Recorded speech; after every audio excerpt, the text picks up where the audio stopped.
চায়ের দোকানে প্রতিদিন ডক্টর ইউনূসকে 10 বার করে নামায় আর উঠায়। এটা বাংলাদেশে চলবে না। দীর্ঘ 17 বছর কি চলেছে আমরা বাংলাদেশের মানুষ দেখেছি। সুতরাং এভাবে চলার কারণেই পালাতে হয়েছে। নতুন করে কেউ যদি চক্রান্ত করতে চান, পালানোর জায়গা পাবেন না। নিজেরা সমাধান খুঁজতে গিয়া সংবিধানে সংশোধন করছি 32 বার, কামের কাম কিছু হয় নাই। এখন সরকার বলে আবার একটু সংশোধন করা দরকার। এই সরকার যদি যায়, নতুন যারা আসবে তারাও বলবে আবার সংশোধন করা দরকার। সরকার খালি আইসা সংবিধান সংশোধনই করবে। এদেশের মানুষের ভাগ্যের পরিবর্তন হয় নাই, কোনোদিন হবেও না।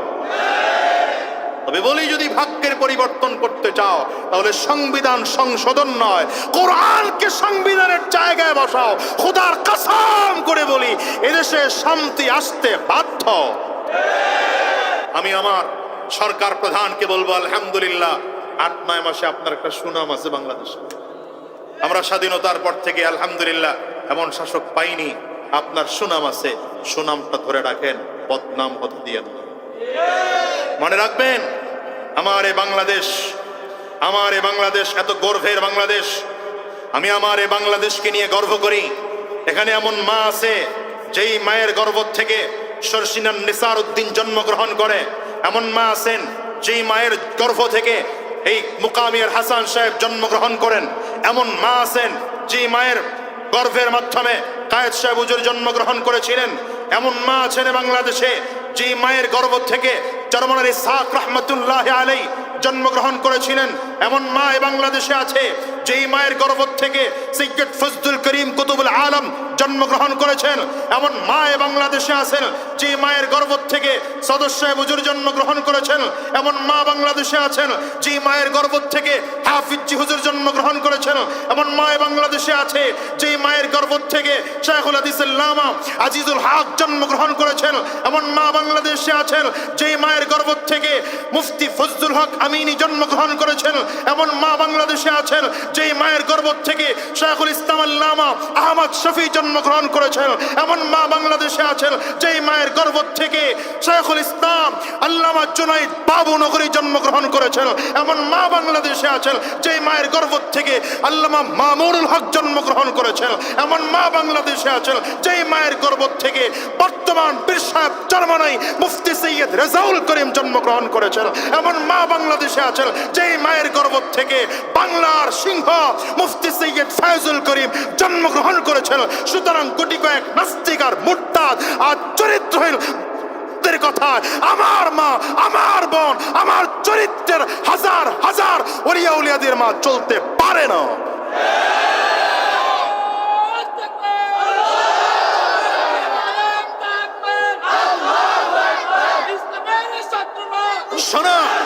শোনো, তোমাদের দাম নাই, তোমাদের বন্ধের দাম নাই। আমাদের বন্ধের ইজ্জত আছে, আমাদের মায়ের ইজ্জত আছে, আমাদের বন্ধের চরিত্র আছে, আমাদের মায়ের চরিত্র আছে, আমাদের বিবির চরিত্র আছে। ঠিক কিনা বলেন? কোন চরিত্রহীনের প্রস্তাবে আমার বিবি চলবে না। এই জন্যে আমরা আগেও বলেছি, আজকে হেফাজত ইসলামের প্রোগ্রাম হয়েছে। আমরা সব সময়ের জন্য বলি, এই নারী নীতি নামে এই কমিশন যে প্রস্তাব করেছে এটাকে ঘৃণা ভরে প্রত্যাখ্যান করতে হবে। বলেন, এটাকে কি করতে হবে? এটা বাংলাদেশে চলবে না। দীর্ঘ 17 বছর কি চলেছে আমরা বাংলাদেশের মানুষ দেখেছি। সুতরাং এভাবে চলার কারণেই পালাতে হয়েছে। নতুন করে কেউ যদি চক্রান্ত করতে চান, পালানোর জায়গা পাবেন না। নিজেরা সমাধান খুঁজতে গিয়া সংবিধানে সংশোধন করছি 32 বার, কামের কাম কিছু হয় নাই। এখন সরকার বলে আবার একটু সংশোধন করা দরকার। এই সরকার যদি যায়, নতুন যারা আসবে তারাও বলবে আবার সংশোধন করা দরকার। সরকার খালি আইসা সংবিধান সংশোধনই করবে। এদেশের মানুষের ভাগ্যের পরিবর্তন হয় নাই, কোনোদিন হবেও না। তবে বলি, যদি ভাগ্যের পরিবর্তন করতে চাও তাহলে সংবিধান সংশোধন নয়, কোরআনকে সংবিধানের জায়গায় বসাও। খোদার কসম করে বলি, এদেশে শান্তি আসতে বাধ্য। এদেশে 92% মুসলমান। এদেশে ইসলাম কায়েম হবে কি হবে নাই প্রশ্ন হবে কেন? 92% মুসলমানের দেশ। এখানে ইসলাম ছাড়া অন্য কোনো আদর্শ থাকতে পারে না, পারে না।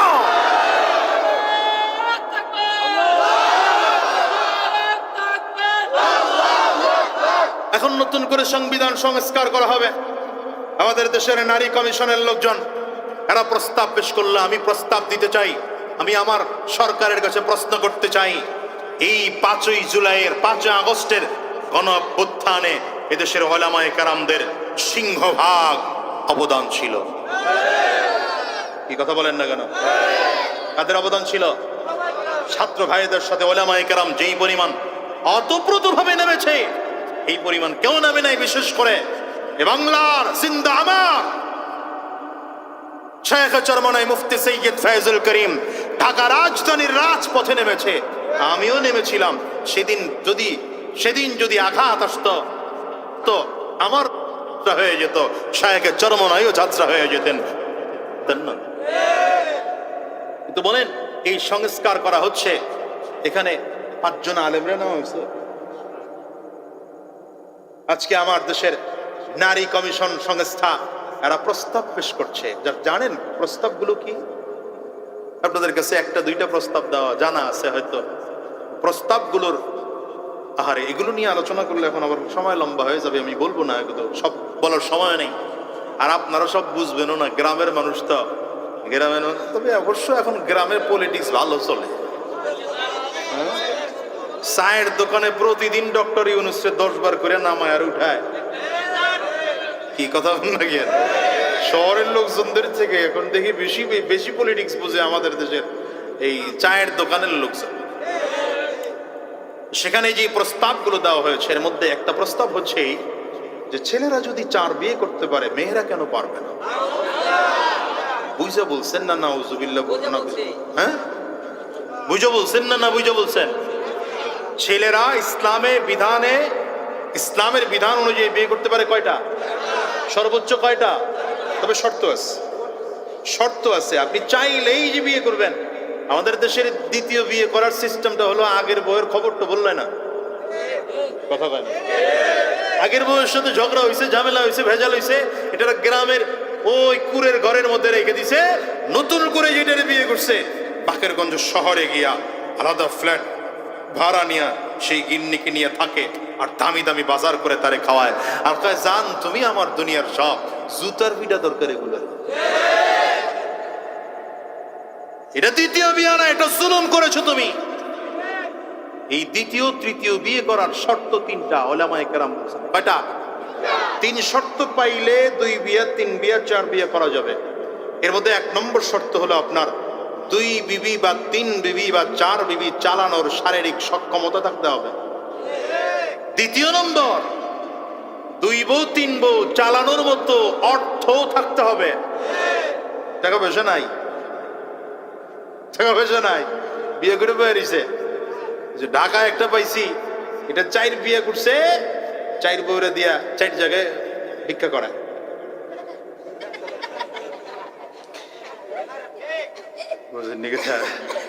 আর উনি বাসায় থাকে, সন্ধ্যার পরে 4 বউ আসা টাকা হিসাব নিকাশ দেয়, কত কত পাইছে।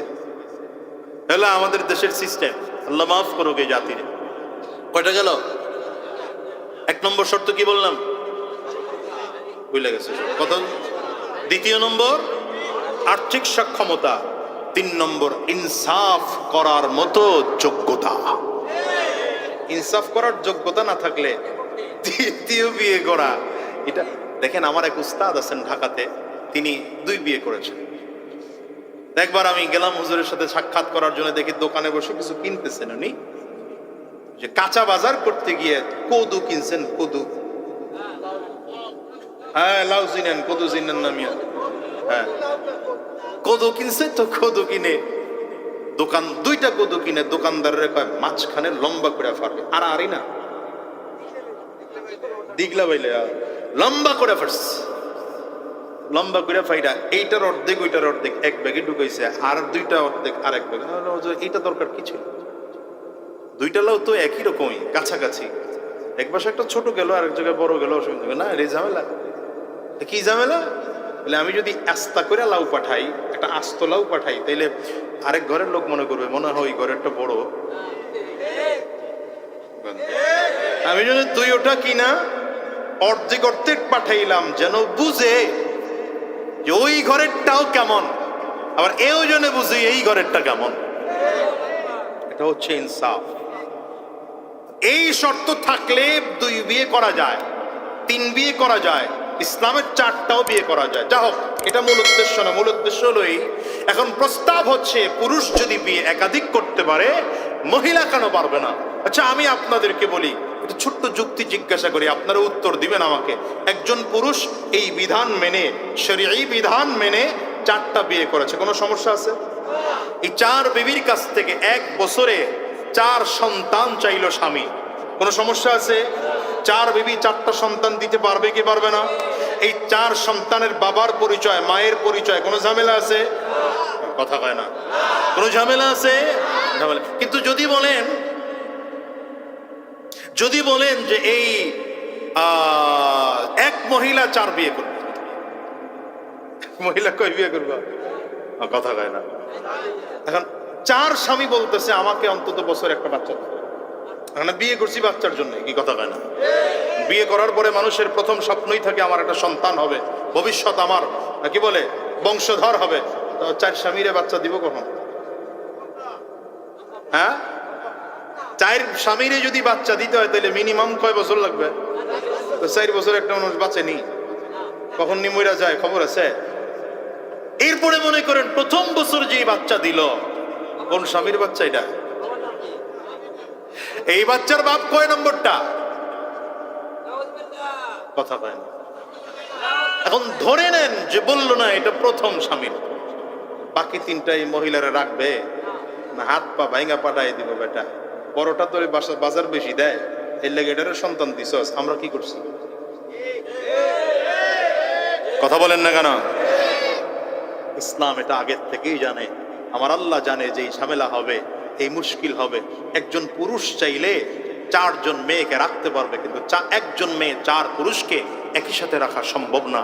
হ্যাঁ, তোমার যদি স্বামীকে পছন্দ না হয়, যে স্বামীর সাথে আমার সংসার চলতেছে না, তার জন্য ঝামেলা, তার সাথে আমার পরিবার মিলে না, তার সাথে আমার সামাজিকতা মিলে না, তার সাথে কোনোভাবেই আমার মিলে না, তুমি স্বামীকে প্রস্তাব দাও, সে তোমাকে তালাক দিয়ে দিক, ইদ্যত সেজে অন্য কোথাও বিয়ে করে নাও। কি কথা বলেন না কেন? তাহলে এটা ইসলাম সম্মত না ইসলাম বহির্ভূত? এই যে নারীরা প্রস্তাব দিল পুরুষরা 4 বিয়ে করলে মহিলাও 4 বিয়ে করবে, ইসলাম সম্মত না ইসলাম বহির্ভূত? কোরআনের পক্ষের কথা না কোরআনের বিরুদ্ধের কথা? দ্বিতীয় নম্বর প্রস্তাব দিছে তারা। প্রস্তাব হলো পুরুষরা বাবার সম্পত্তি অর্ধেক আগে বলে ডবল পায়, নারীরা অর্ধেক পায়। কেন হবে? মানে নারীরা যা পায় পুরুষরা তার দ্বিগুণ পায়, পুরুষরা যা পায় নারীরা তার অর্ধেক পায়। এটা কেন হবে? ইসলাম এখানে বৈষম্য করেছে, সুতরাং এই বৈষম্যের জায়গা সমান করে দিতে হবে। কারণ নারী আর পুরুষের সমান অধিকার। কি অধিকার? এখানে সহজ কথা বুঝবেন। আপনাদের মনেও প্রশ্ন জাগতে পারে যে আসলেও তো হুজুর এই সম্পদটা অর্ধেক করে দেওয়া লাগলো কেন? সমান সমান করলে হতো না? না, চিন্তা করা ভুল না। যদি প্রশ্ন খোঁজার জন্য চিন্তা করে করতে পারে, সমস্যা না। তো বুঝতে হবে বিষয়টা। মনে রাখবেন, আল্লাহর কোরআনের কোন বিধান হিকমতের বাহিরে না। কিসের বাহিরে না? হিকমতের বাহিরে না, যুক্তির বাহিরে না। এখন আমি কেন বুঝি না? আমার বুদ্ধি কম। আমি কেন বুঝি না? আমার বুদ্ধি কম। অবশ্যই এর মধ্যে কোনো যুক্তি আছে। যুক্তি কি? এটা মুখস্থ রাখবেন। এই কথাটা মুখস্থ রাখবেন, মনে থাকবে? হ্যাঁ, মুখস্থ করেন। কথা হচ্ছে একজন পুরুষকে আল্লাহ তাআলা 6টা দায়িত্ব দিয়ে জমিনে পাঠিয়েছে। কয়টা? এই জোরে বলেন, কয়টা? একজন মহিলাকে আল্লাহ তাআলা 5টা দায়িত্ব দিয়ে পাঠিয়েছে। কয়টা? পুরুষের কয়টা? হাত উঁচা করে এখন মনে থাকবে না তো? কয়টা? সবাই উঁচা করে নাই, দেখছেন? ভালো করে উঁচা করে এখন। ওই যে মুরব্বী একজন আব্বাজান, হ্যাঁ তুলে নাই। পুরুষকে কয়টা দায়িত্ব দিয়ে পাঠিয়েছেন? মহিলাকে কয় দায়িত্ব দিয়ে পাঠিয়েছেন? এটা মুখস্থ করবেন। বাসায় গিয়ে বিবির সাথে এটা তাকরার করবেন। ও তাকরার বুঝেন নাই, মানে এটা আলোচনা করবেন। পুরুষের দায়িত্ব হলো 6টা। তার অধীনস্থ যারা আছে, একজন পুরুষের অধীনস্থ, অধীনস্থ কারা এটা আবার ভিন্ন আলোচনা, শুধু টাচ দিয়ে যায়। একজন পুরুষের অধীনস্থ তার স্ত্রী, অধীনস্থ তার সন্তান, ছেলে মেয়ে, এমনকি বাবা মা একজন পুরুষের অধীনস্থ হতে পারে, ভাই বোন একজন পুরুষের অধীনস্থ হতে পারে, কর্মচারী একজন পুরুষের অধীনস্থ। এভাবে করে যিনি পরিবারের প্রধান, পরিবারের সব সদস্য তার অধীনস্থ, যিনি এই গ্রামের প্রধান, এই গ্রামের সকল মানুষ তার অধীনস্থ, যিনি ওয়ার্ডের প্রধান, মেম্বার সাহেব আসেনি কই? মেম্বার সাহেব, এই ওয়ার্ডের মেম্বার সাহেব কই? দাওয়াত দেন নাই মেম্বার সাহেব রে? বাসায় যাবে কেন? মেম্বার সাহেব বয়ে থাকবো এনে, মেম্বার গুলার ওয়াজ শুনাইবেন, মেম্বার সাহেবরা ওয়াজ শুনবে, জনপ্রতিনিধি যারা, এগুলো ওয়াজ শোনা দরকার খুব বেশি। আপনারা 50 জন মানুষ ওয়াজ শুনলে যা ফায়দা, একজন মেম্বার দিনদার হইলে তার থেকে ফায়দা বেশি। এই ওয়ার্ডের থাক থাক খোঁজা দরকার নেই। এই ওয়ার্ডের দায়িত্বপ্রাপ্ত কে বলেন? মেম্বার। এই ওয়ার্ডের প্রত্যেকটা মানুষ তার অধীনস্থ। চেয়ারম্যান যিনি ইউনিয়নের প্রধান। আপনাদের এলাকার চেয়ারম্যান কই? দাওয়াত দেন নাই? অসুস্থ? দাওয়াত দিছেন? আচ্ছা, এই ইউনিয়নটা তার অধীনস্থ। কথা বলে না কেন? ইউনিয়নের প্রত্যেকটা মানুষ তার অধীনস্থ। এই উপজেলার যিনি উপজেলা চেয়ারম্যান, এই পুরো উপজেলাটা তার অধীনস্থ। যিনি এলাকার এমপি, পুরো আসনটা তার অধীনস্থ। যিনি বাংলাদেশের প্রধানমন্ত্রী, এখন প্রধান উপদেষ্টা, গোটা দেশের মানুষ তার অধীনস্থ। একজন পুরুষের প্রথম কাজ, ওই যে বললাম 6টা, অধীনস্থ যারা আছে, একজন পুরুষের অধীনস্থ যারা আছে, যে পরিবারের প্রধান হলে আপনার অধীনস্থ কারা এখন বুঝে নেন। অধীনস্থদের 6টা বিষয়ে নিশ্চয়তা প্রদান করা একজন পুরুষের দায়িত্ব। 1 নম্বর, খাদ্যের ব্যবস্থা করা। বলেন কিসের ব্যবস্থা করা? 2 নম্বর, পোশাকের ব্যবস্থা করা, বস্ত্রের ব্যবস্থা করা। 3 নম্বর, বাসস্থানের ব্যবস্থা করা। 4 নম্বর, চিকিৎসার ব্যবস্থা করা। 5 নম্বর, শিক্ষার ব্যবস্থা করা। 6 নম্বর, নিরাপত্তার ব্যবস্থা করা। বলেন কয়টা? 1 নম্বর, ওয়াজ বুঝো না, বুঝার লোক নাই। বলেন 1 নম্বর খাদ্য, 2 নম্বর বস্ত্র পোশাক, 3 নম্বর বাসস্থান, 4 নম্বর চিকিৎসা, 5 নম্বর শিক্ষা, 6 নম্বর নিরাপত্তা। এই 6টা দায়িত্ব কে পালন করবে? পুরুষ। সে বাবা হোক, সে ভাই হোক, সে নেতা হোক, যা হোক। অধীনস্থদের ক্ষেত্রে একজন মহিলার দায়িত্ব 5টা। বলেন মহিলার দায়িত্ব কয়টা? এই ওয়াজ শুনতে আপনারা অভ্যস্ত না, আমি বুঝতেছি আপনাদের অ্যাটিটিউড দেখে। হ্যাঁ, হয়ে যাবে ইনশাআল্লাহ। একজন মহিলার প্রথম দায়িত্ব হচ্ছে, এখানে সব বয়সী মানুষ আছেন, ইশারায় বুঝে নেবেন। একজন মহিলার প্রথম দায়িত্ব হলো সিজনাল অসুস্থ হওয়া। কি বুঝাতে চাইছি? যারা বুঝার বুঝে নেবেন। 2 নম্বর, একজন মহিলার 2 নম্বর দায়িত্ব হলো সন্তান গর্ভে ধারণ করা। 3 নম্বর দায়িত্ব সন্তান জন্ম দেওয়া। 4 নম্বর দায়িত্ব সন্তান লালন পালন করা। 5 নম্বর দায়িত্ব স্বামী এবং নিজ সংসারের দেখাশোনা করা। কয়টা? 1 নম্বর। বলেন বলেন বলেন, করে তাকাই রয়েছে, বলেন সিজনাল অসুস্থ হওয়া। 2 নম্বর সন্তান, আপনারা কিন্তু ভালো ছাত্র না, আমার কথা কন না। 2 নম্বর সন্তান গর্ভে ধারণ করা। 3 নম্বর সন্তান জন্ম দেওয়া। 4 নম্বর সন্তান লালন। এখানে একটা ছোট্ট পয়েন্ট আমি বলে যাই, সন্তান সম্পৃক্ত মায়ের কাজ 3টা। কয়টা? সন্তান সম্পৃক্ত, এখানে বাবার কোনো কাজ নাই। 1 নম্বর, মা সন্তান গর্ভে নিবে, বাবা নেওয়ার অধিকার নাই, শক্তিই নেই, সুযোগও নেই। 2 নম্বর সন্তান জন্ম দেওয়া, এখানেও বাবার কোনো সুযোগ নেই, বাবার কোনো কায়দাও নেই, যোগ্যতাও নেই। 3 নম্বর সন্তান লালন পালন করা। যেহেতু 3টা দায়িত্ব মায়ের, এই জন্য নবীজি হাদিসে মায়ের কথা 3 বার বলছেন। বাবা যেহেতু লালন পালনে গিয়ে শরীক হয়, এই জন্য বাবার কথা নবীজি 4র্থবারে গিয়ে বলছেন। কারণ বাবাও লালন পালন করতে গিয়ে ওই ল্যাকটোজেন কিনে দেয় খালি, আর হলো কি বলে যেন, এই যে এখন বেরোইছে কি বলে রে, প্যাম্পাস, এটা কিনে দেয়, পোশাক আশাক কিনে দেয়। বাবা কোনোদিন সন্তানের এই বাথরুম সাফ করে না। বাবার গায়ে যদি কোনোদিন সন্তান পেশাব করেও দেয় তো মেজাজ গরম হয়ে যায়। তো মা সন্তানকে কোলে নিয়ে খাইতেছে, পায়খানা করে দিয়েছে মা, সন্তান ওই অবস্থায় খানা রেখে সন্তানকে বাথরুমে নিয়ে যায়, ধোয়া মোছায়া আবার কোলে করে এনে বাকি খানা শেষ করে। তো কয়টা গেল? 4টা। 5 নম্বর সন্তান, স্বামী এবং নিজের সংসার দেখাশোনা করা। এই 5টা দায়িত্ব কার? কথা কয় না তো। কার? নারীর। আর ওই 6টা দায়িত্ব কার? এখন আমার প্রশ্ন ভালো করে বুঝবেন, এই 5টা দায়িত্ব পালন করতে গেলে সম্পদ খরচ হয় না, শুধু জান খরচ হয়, শারীরিক কষ্ট হয় না, টাকা খরচ হয়?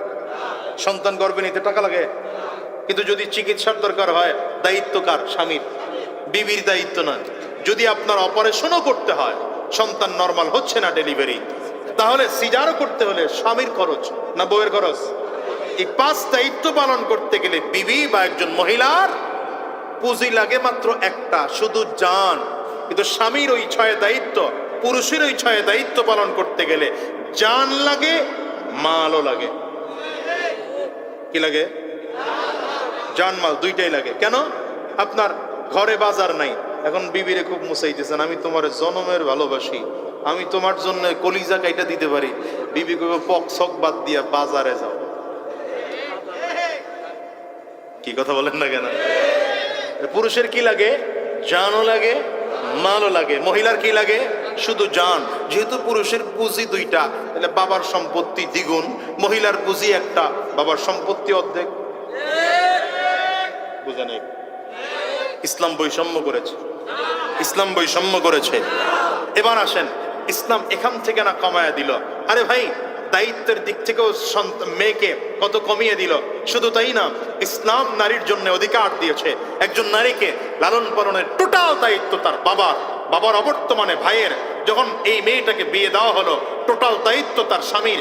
স্বামী যদি বাহিরে 1 গ্লাস পানি পান করে, 1 গ্লাস শরবত পান করে, দায়িত্ব হচ্ছে তার বিবিকেও শরবতটুকু পান করানোর। যদি কোনো বিবি মহিলার বাবা না থাকে, ভাই না থাকে, স্বামী না থাকে, সন্তান না থাকে, তাকে দেখাশোনা করার মতো কেউ যদি পৃথিবীতে না থাকে, তাহলে এই মহিলার দেখাশোনা করার দায়িত্ব সরকারের। কার কার কার কার বলেন? সরকারের। এখন এই মহিলাকে আল্লাহ তাআলা পদ্ধতি করে দিয়েছেন, বিয়ে করলো তো মহিলাকে মোহর দিতে হবে। মহিলায় পুরুষরে মোহর দেয় না পুরুষ মহিলারে মোহর দেয়? স্বামী তার বিবিরে মোহর দেয় না বিবি তার স্বামীরে মোহর দেয়? স্বামী বিবিরে দেয়। কি ঠিক না বেঠিক? বাজার করে দেয় স্বামী, মোহর দিল স্বামী।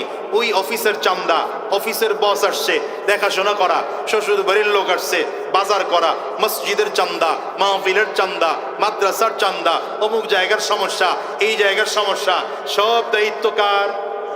পুরুষের। মহিলার কোনো দায়িত্ব আছে? এখন যদি বলেন আপনি সমান অধিকার লাগবে, তাইলে আমি বলবো সমান অধিকার আপনি কেমনে দিবেন বলেন? কোন দিক থেকে সমান অধিকার দিবেন? আমার মায়ের যে 5টা দায়িত্ব আছে, বলেন কোন পুরুষ পালন করতে পারবে? এই যে 5টা দায়িত্বের কথা বললাম, এদেশের কোনো পুরুষ পালন করতে পারবে? কিন্তু পুরুষের যে 6 দায়িত্ব চাইলে মহিলাও পালন করতে পারে। এখন পারবে, পারবে না তা না, পারে। এখন বিষয় হচ্ছে, মহিলার 5 দায়িত্বের একটাও আপনি পালন করতে পারলেন না, বরঞ্চ আপনার দায়িত্ব মহিলার প্রতি চাপিয়ে দিয়ে বললেন অর্ধেক করে পালন করা লাগবে।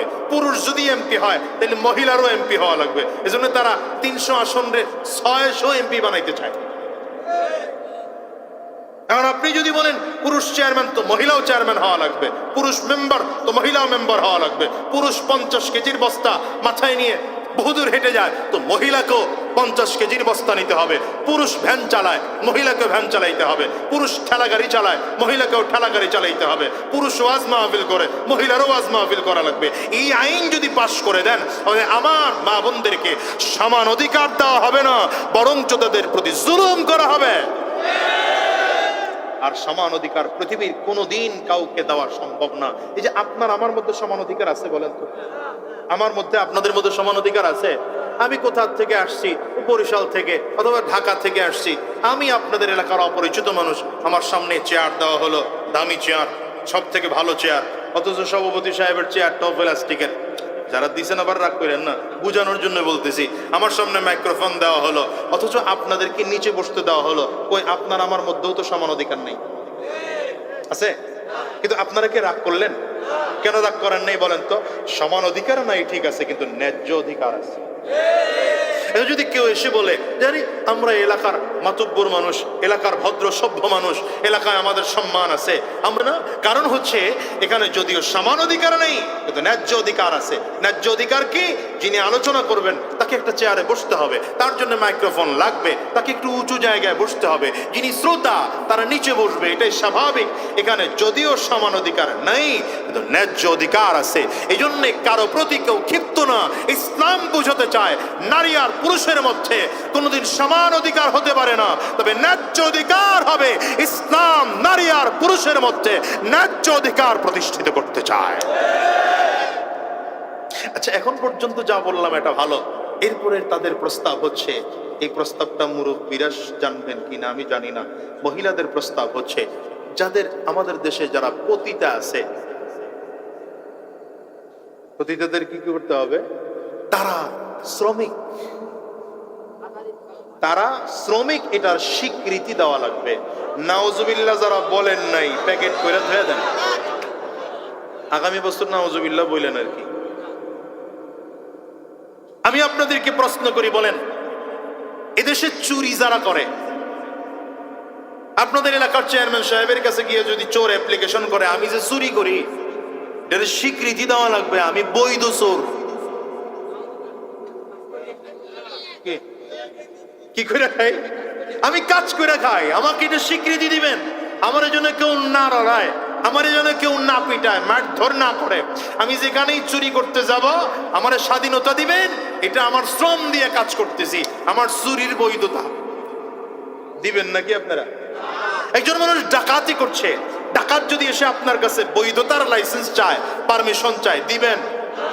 কথা কয় না তো এরা, দিবেন? আপনি চুরির লাইসেন্স দিচ্ছেন না, ডাকাতির লাইসেন্স দিচ্ছেন না, আবৃত্তির লাইসেন্স কি করে এদেশে দেওয়া হয়? এই প্রস্তাব রাখে কি করে? এটা 92% মুসলমানের দেশ। কি কথা বলেন না কেন? এই দেশে এমন ঘৃণ্য প্রস্তাব দেখানোর সাহস হয় কি করে? আমি আমার সরকার প্রধানকে বলবো আলহামদুলিল্লাহ 8-9 মাসে আপনার একটা সুনাম আছে বাংলাদেশে। আমরা স্বাধীনতার পর থেকে আলহামদুলিল্লাহ এমন শাসক পাইনি, আপনার সুনাম আছে, সুনামটা ধরে রাখেন, বদনাম হতে দিয়েন না। মনে রাখবেন আমার এই বাংলাদেশ, আমার এই বাংলাদেশ এত গর্বের বাংলাদেশ। আমি আমার এই বাংলাদেশকে নিয়ে গর্ব করি। এখানে এমন মা আছে যেই মায়ের গর্ভ থেকে শর্ষিনান নিসার উদ্দিন জন্মগ্রহণ করে, এমন মা আছেন যেই মায়ের গর্ভ থেকে এই মুকামিয়ার হাসান সাহেব জন্মগ্রহণ করেন, এমন মা আছেন যে মায়ের গর্ভের মাধ্যমে কায়েদ সাহেব হুজুর জন্মগ্রহণ করেছিলেন, এমন মা আছেন বাংলাদেশে যে মায়ের গর্ভ থেকে চরমনার ইসহাক রহমতুল্লাহ আলাইহি জন্মগ্রহণ করেছিলেন, এমন মা এই বাংলাদেশে আছে যেই মায়ের গর্ভ থেকে সৈয়দ ফজলুল করিম কুতুবুল আলম জন্মগ্রহণ করেছেন, এমন মা এই বাংলাদেশে আছেন যে মায়ের গর্ভ থেকে সদর সাহেব হুজুর জন্মগ্রহণ করেছেন, এমন মা বাংলাদেশে আছেন যে মায়ের গর্ভ থেকে হাফিজ হুজুর জন্মগ্রহণ করেছেন, এমন মা এই বাংলাদেশে আছে যে মায়ের গর্ভ থেকে শাইখুল হাদিস আল্লামা আজিজুল হক জন্মগ্রহণ করেছেন, এমন মা বাংলাদেশে আছেন যে মায়ের গর্ভ থেকে মুফতি ফজলুল হক আমিনী জন্মগ্রহণ করেছেন, এমন মা বাংলাদেশে আছেন যে মায়ের গর্ভ থেকে শাইখুল ইসলাম আল্লামা আহমদ শফি জন্মগ্রহণ করেছেন, এমন মা বাংলাদেশে আছেন যে মায়ের গর্ভ থেকে শাইখুল ইসলাম আল্লামা জুনাইদ বাবু নগরী জন্মগ্রহণ করেছেন, এমন মা বাংলাদেশে আছেন যে মায়ের গর্ভ থেকে আল্লামা মামুনুল হক জন্মগ্রহণ করেছেন, এমন মা বাংলাদেশে আছেন যে মায়ের গর্ভ থেকে বর্তমান পীর সাহেব চরমনাই মুফতি সৈয়দ রেজাউল করিম জন্মগ্রহণ করেছেন, এমন মা বাংলাদেশে আছেন যে মায়ের গর্ভ থেকে বাংলার সিংহ মুফতি সৈয়দ ফয়জুল করিম জন্মগ্রহণ করেছেন। সুতরাং কোটি কয়েক নাস্তিক আর মুরতাদ আর চরিত্রহীন কথা, আমার মা, আমার বোন, আমার চরিত্রের হাজার হাজার ওলিয়া উলিয়াদের মা চলতে পারে না।